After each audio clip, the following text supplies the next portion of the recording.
여러분 안녕하십니까? JN 뉴스입니다. 우리 대학에는 다양한 동아리가 있는데요. 1학기가 끝나가는 지금 동아리 가입률에 비해 실제 참여율은 낮은 것으로 나타난다고 합니다. 황두길 기자의 보도입니다. 우리 대학 간호학과에 재학 중인 이호영 학생. 신입생이 되어 부푼 마음으로 여러 개의 동아리에 가입했지만 그는 지금 아무런 동아리 활동에 참여하지 않습니다. 대학교에 들어와서 한 번도 안 해본 음악을 해보고 싶어서 동아리에 가입을 했어요. 그런데 동아리 활동 중에 신입생 환영회라는 행사가 과 행사랑 날짜가 겹쳐서 참여를 하지 못했더니 동아리 사람들과 친해지지 못했고 동아리에 거리감을 느껴서 결국 그만두게 되었어요. 이처럼 동아리에 가입할 때 예상했던 모습과는 다른 현실에 동아리 참여가 줄었습니다. 실제 A 동아리는 처음 모집할 때 130명이 모였지만 지금 활동하는 인원은 20명에 불과합니다. 우리 학교 중앙 동아리가 되기 위해서는 일정 조건을 갖춰야 합니다. 매 학기 일정 조건을 갖추지 못하면 총동아리연합회에서 경고를 받게 됩니다. 손소리 나눔이나 허수아비와 같은 동아리도 이 조건을 맞추지 못해 없어졌습니다. 현재 활동하고 있는 CMI 동아리도 인원 부족으로 총동아리연합회에서 경고 의뢰를 받은 상황입니다. 자신의 끼와 역량을 살리기 위해 동아리에 가입한 학생과 동아리를 운영하는 동아리장 모두가 손해를 보는 실정입니다. 동아리는 학과와 다르게 본부에 소속되어 있지 않고 자율성만 부여되기 때문에 강제성이 개입돼서 다양한 주제를 가지고 프로그램을 계속해서 기획하고 진행하면서 활동성을 높이는 데 많이 노력을 하고 있습니다. 우리 학교 총동아리연합회는 동아리 월간지를 만들어 SNS에 올려 홍보하고 있으며 학기 초 동아리 소개 팸플릿을 만들어 배부했습니다. 또한 대표자에게 수련해 총동주간 중앙동아리 체육대회를 기획하여 동아리들과의 소통의 장을 마련할 계획이라고 밝혔습니다. 학기 초 동아리에 뜨거웠던 관심을 보였던 만큼 다음 학기 때는 높아진 참여율을 기대해봅니다. JN 뉴스 황두길입니다. 우리 대학은 여하구를 위한 휴식 공간인 딸기방이 있는데요. 남하구에게도 딸기방과 같은 전용 휴식 공간을 만들어달란 불평 섞인 목소리가 나온다고 합니다. 강민희 기자입니다. 편히 쉴 수 있는 침대와 소파, 외모를 확인할 수 있는 거울. 이곳은 딸기방입니다.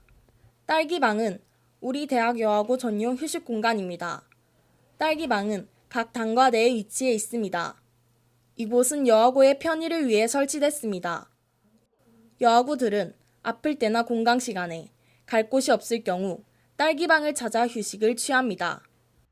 하지만 우리 대학에는 남하구만을 위한 휴식 공간이 따로 마련돼 있지 않습니다. 때문에 남하구들은 교내에서 마땅히 갈 곳이 없습니다. 우리 대학 커뮤니티 SNS에서 남하구 휴게실도 마련해 달라는 글을 쉽게 찾아볼 수 있습니다.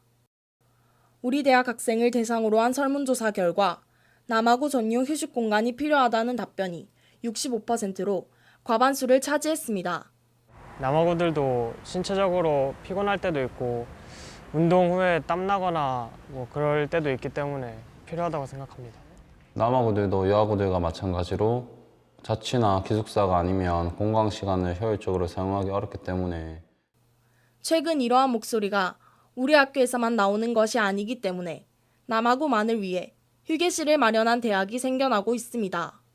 삼육대학교의 경우 지난해 남하구 전용 휴게실을 만들었습니다. 누차 남학생들이 요청을 했었어요. 여학생 수면실은 있는데 남학생들은 이제 없다 해서 근데 저희가 이제 남학생 수면실은 만들어 줄 수가 없고 휴게실로 만들어 준 사례예요. 우리 대학 총학생회에서는 딸기방 자체가 단과대 차원에서 관리되고 있기 때문에 남하구 휴게실 또한 단과대에 관할인 것이 적절하다고 밝혔습니다. 남하구 휴게실이 생겨나고 있는 한편 우리 대학에서는 아직 만들 계획이 없다고 합니다. 우리 대학에서도 남하구의 휴식을 위한 공간이 만들어지길 기대해봅니다. JN 뉴스 강민희입니다. 어느샌가 사라지는 가게가 우후죽순 늘고 있는데요. 특히 청년들이 운영하는 가게도 예외는 아니라고 합니다. 이유진 기자가 알아봤습니다. 학교 인근에서 가게를 운영 중인 이찬홍 씨는 2015년에 우리 대학을 졸업했습니다. 졸업 후 평소 관심이 있던 커피와 디저트로 창업을 할 것을 결심했습니다. 그러나 현실에 부딪혀 어려움을 겪고 있습니다. 하지만 이제 소상공인 개념으로 이런 자리가 있다고 하면 아무래도 매출이라든지 이런 부분이 가장 큰 어려움이 아닐까 싶습니다.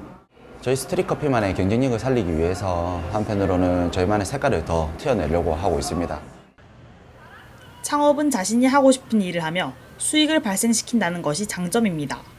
또한 극심한 취업난 때문에 취업 대신 창업을 선택하는 대학생들이 늘어나고 있습니다. 우리 학교 학생들도 예외는 아닙니다. 우리 학교의 창업 동아리 회원수는 최근 5년간 80명가량 증가했습니다. 하지만 청년들의 성공적인 창업은 쉽지 않은 실정입니다. 30대 미만 창업가가 운영하는 기업 중 5년 이상 운영을 지속하는 기업은 10곳 중 한두 곳에 불과합니다. 가장 큰 이유는 자본과 경험이 부족하기 때문입니다. 이를 극복하기 위해서는 많은 창업 정보를 취득하고 철저한 사업 계획을 세워야 합니다. 전문가들이 창업을 해도 10년 생존율이 10%밖에 안 된다고 하는데 경험도 없고 기술도 없는 대학생들이 무작정 창업을 한다는 것은 굉장히 위험한 일이라고 생각하고요. 창업에 대한 위험성과 또 방법론을 정확하게 가르쳐주는 창업을 시작하는 것도 중요하지만 얼마나 지속 가능한지도 중요할 것 같습니다. 허점 없는 준비로 성공적인 창업의 주인공이 돼보는 것은 어떨까요? GNU 뉴스 이유진입니다. 우리 대학 통영 캠퍼스엔 학생 주도형 창업 활성화를 위해 만든 카페가 있다고 하는데요. 그런데 어떻게 된 일인지 자리만 차지한 채 개업을 하지 않고 있다고 합니다. 서지연 기자가 알아봤습니다. 문이 꽉 잠겨져 있고 안에 있는 물건 위에는 먼지가 쌓여 있습니다. 따지 않은 채 놓여있는 음료수들도 가득합니다. 이는 경상대학교 통영 캠퍼스에 있는 GNU 카페의 모습입니다. 청년 창업 매장으로 개설한 GNU 카페는 작년 해양과학대학 학생회의 공약 중 하나로 경상대 링크 사업단 창업교육센터에서 경상카페 TFT 프로그램을 통해 개설했습니다.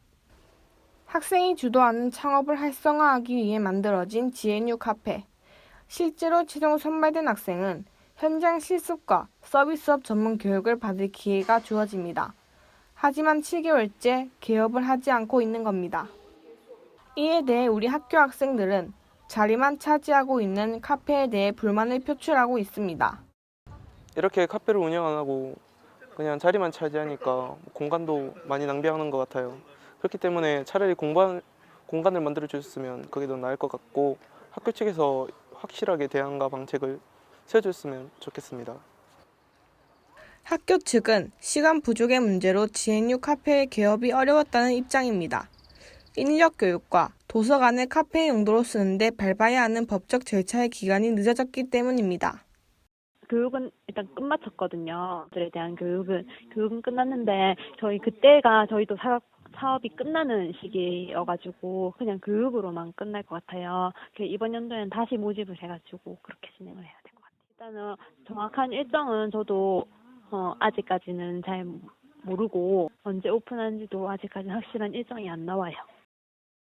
또한 학교 측은 앞으로의 계획에 대해 6월 중으로 GNU 카페가 오픈할 가능성이 있다고 밝혔습니다.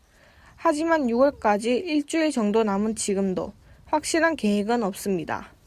7개월째 열리지 않고 있는 GNU 카페. 이대로 자리만 차지한 채 학생들의 불만만 커지지 않을까 걱정입니다. GNU 뉴스 서지현입니다. 다음은 GNU 뉴스 주요 단신입니다. 국립경상대학교는 해양과학대학 제8기 수산업 전문가 과정 학생들이 대학발전기금 300만 원을 전달했다고 밝혔습니다. 국립경상대학교는 6월 21일부터 7월 3일까지 2주간 우즈베키스탄 타슈겐트에서 2017년 학예 해외봉사활동을 실시합니다. 경상대학교 해외봉사단은 고려인 마을을 방문해 한글 교육과 한국문화예술의 교류 및 각종 지원 사업을 통해 오랫동안 소외됐던 재외동포들이 민족적 정체성과 일체감을 회복하도록 지원할 예정입니다. 국립경상대학교 공과대학 전기공학과 에너지기초인력 양성사업단은 지난 5월 17일 경상대학교 사범대학 부설중학교 과학동아리 학생들을 대상으로 열린 에너지 지식 나눔 행사에서 에너지 대한민국의 미래를 여는 힘이라는 주제로 지식 나눔을 했습니다. 국립경상대학교는 자연과학대학 생명과학부 정우식 교수팀이 분자생물학 및 생화학적 실험기법, 유전학적 기법을 이용해 식물의 냉해 내성을 유도하는 유전자들의 발현 조절 메커니즘을 세계 최초로 규명했다고 밝혔습니다. 오지 않을 것만 같던 방학도 더워진 날씨와 함께 찾아왔습니다. 저마다 알찬 방학을 보내기 위한 계획을 준비했을 텐데요. 학우 여러분 모두 보람차고 건강한 방학 보내길 바랍니다. 뉴스 마칩니다. 고맙습니다.